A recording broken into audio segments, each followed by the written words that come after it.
ರಾಜ್ಯದಲ್ಲಿ ಜೋರಾಗ್ತಾ ಇದೆ ಅಯೋಧ್ಯೆ ಹೋರಾಟದ ಕಿಚ್ಚು. ರಾಮ ಜನ್ಮಭೂಮಿ ಹೋರಾಟಗಾರರ ಬಂಧನಕ್ಕೆ ಆಕ್ರೋಶ ಹೆಚ್ಚಾಗ್ತಾ ಇದೆ. ಇವತ್ತು ಬಂಧಿತ ಶ್ರೀಕಾಂತ್ ಪೂಜಾರಿ ನಿವಾಸಕ್ಕೆ ಪ್ರಮೋದ್ ಮುತಾಲಿಕ್ ಭೇಟಿ ಕೊಡ್ತಾ ಇದ್ದಾರೆ.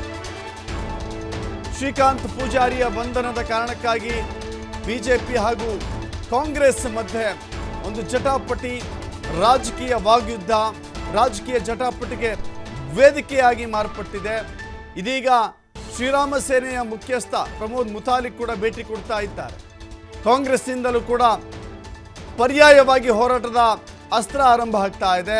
ನಿನ್ನೆ ಪ್ರತಿಭಟನೆ ವೇಳೆ ಸಿಎಂ ವಿರುದ್ಧ ಅವಹೇಳನಕಾರಿಯಾಗಿ ಘೋಷಣೆ ಕೂಗಿದ್ದಾರೆ.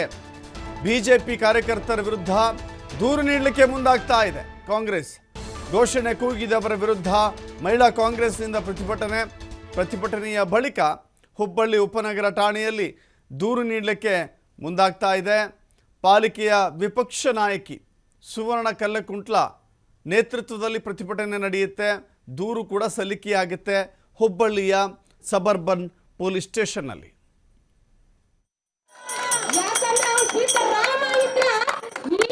ಕಾರ್ಯಕರ್ತರಿಗೆ, ನಮ್ಮ ನಾಯಕರಿಗೆ ಇಲ್ಲಿ ತನಕ ತರಲಿಕ್ಕೆ ಅವಕಾಶ ಕೊಡ್ತಿರ್ಲಿಲ್ಲ. ಯಾಕಂದ್ರೆ ಆ ರಾಮನ ನಾಮದಲ್ಲಿಯೂ ಅಷ್ಟು ಶಕ್ತಿ ಇದೆ, ಆದ್ರೆ ಆ ಒಂದು ಬುದ್ಧಿ ಅವ್ರಿಗಿಲ್ಲ. ಆದ್ರೆ ನಾವು ಮೊನ್ನೆನೆ ರಾತ್ರಿ ಲೋಕಲ್ ಇರುವಂತ ಕಾರ್ಯಕರ್ತರು ನಾವು ಬಂದ್ವಿ. ರಾತ್ರಿ 9, 10, 10:30ವರೆಗೆ ಯಾವುದೇ ಒಂದು ಚಕಾರ ಎತ್ತದೆ ಅವರವರೇ ಡಿಸ್ಕಸ್ ಮಾಡ್ತಾ ಇದ್ದಾರೆ. ಏನ್ ಡಿಸ್ಕಷನ್ ಅಂತ ಏನ್ ಮಾಡಿದ್ದಾರೆ ನಮ್ಮ ಶ್ರೀಕಾಂತ್ ಪೂಜಾರಿ ಅವರು? ಏನು ವಿರೋಧ ಯಾರ್ದಾರು ಕೊಲೆ ಮಾಡಿದಾನ, ಸುಲಿಗೆ ಮಾಡಿದಾನ?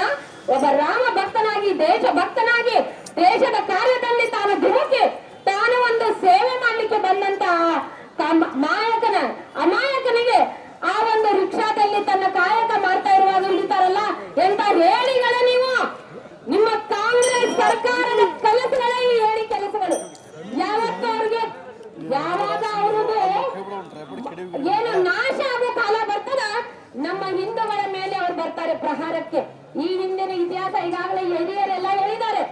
ಯಾವೊಂದು ನಮ್ಮ ಕರ ಸೇವದ 91ರಿಂದ ಹಿಡಿದು ತದನಂತರ ಬಂದಂತ ರಥಯಾತ್ರೆಗಳಿಗೆ ಅವರು ತಡೆ ಮಾಡಿದ್ದಾರೆ. ತದನಂತರದ ರಾಷ್ಟ್ರ ಧ್ವಜಕ್ಕೂ ಮಾಡಿದ್ದಾರೆ. ಅದೇ ರೀತಿ ನಮ್ಮ ಹುಬ್ಬಳ್ಳಿಯ ಜನ ಮಾತ್ರ ತಕ್ಕ ಪಾಠ ಕೊಟ್ಟಿಲ್ಲ. ಕರ್ನಾಟಕ ರಾಜ್ಯದ ಜನವೇ ಅವ್ರಿಗೆ ತಕ್ಕ ಪಾಠ ಕಲಿಸಿದ್ದಾರೆ. ಮನೆಗೆ ಸೀದಾ ಕಳಿಸಿದ್ದಾರೆ. ಮತ್ತೆ ಅವ್ರಿಗೆ ಆಸೆ ಇರ್ಬೋದು, ಏನೋ ಜನ ಮೈ ಮರೆತು ಅವ್ರಿಗೆ ಒಂದ್ಸಲ ಓಟ್ ಹಾಕಿ ತಂದಿದ್ದಾರೆ, ಯಾವುದೋ ಒಂದು ಆಮಿಷ ಕೊಟ್ಟು ಒಂದು ತಂದಿದ್ದಾರೆ ಹೊರತಾಗಿ ಅವರು ಮನಸ್ಸಾಪೂರ್ವಕ ಅವ್ರನ್ನ ರಾಜ್ಯ ಆಡ್ಲಿಕ್ಕೆ ಬಂದಿಲ್ಲ ಅವರಲ್ಲ.